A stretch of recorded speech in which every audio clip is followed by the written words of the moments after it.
Hello, and thank you for checking out the first ever video on the Tobias the Pious YouTube channel. Today we're going to tackle a public domain work by H.P. Lovecraft entitled Azathoth, published 1922.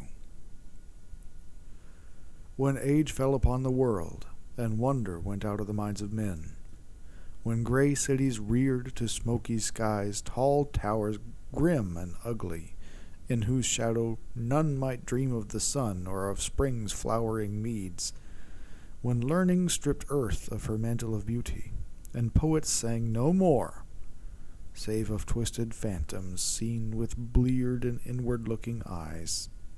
When these things had come to pass, and childish hopes had gone away forever, there was a man who traveled out of life on a quest into the spaces whither the world's dreams had fled.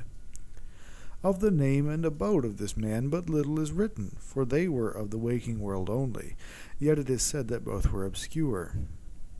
It is enough to know that he dwelt in a city of high walls where sterile twilight reigned, and that he toiled all day among shadow and turmoil, coming home at evening to a room whose one window opened not on the fields and groves, but on a dim court, where other windows stared in dull despair.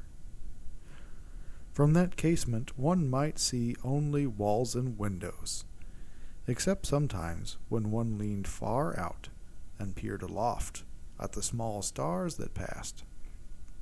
And because mere walls and windows must soon drive to madness a man who dreams and reads much, the dweller in that room used night after night to lean out and peer aloft, to glimpse some fragment of things beyond the waking world and the greyness of tall cities.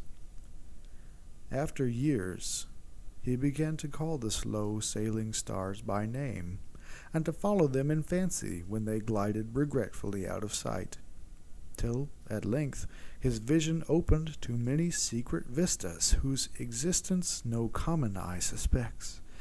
And one night a mighty gulf was bridged, and the dream-haunted skies swelled down to the lonely watcher's window to merge with the close air of his room and make him a part of their fabulous wonder. There came to that room wild streams of violet midnight, glittering with dust of gold, vortices of dust and fire, swirling out of the ultimate spaces, and heavy with perfumes from beyond the worlds. Opiate oceans poured there, litten by suns that the eye may never behold, and having in their whirlpools strange dolphins and sea nymphs of unrememberable deeps. Noiseless infinity eddied around the dreamer and wafted him away without even touching the body that leaned stiffly on the lonely window.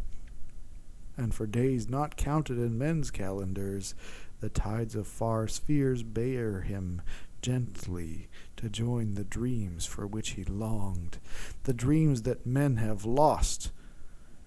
And in the course of many cycles they tenderly left him sleeping on a green sunrise shore, a green shore fragrant with lotus blossoms and starred by red camelots. That's all there is. Tune in next time. Thanks.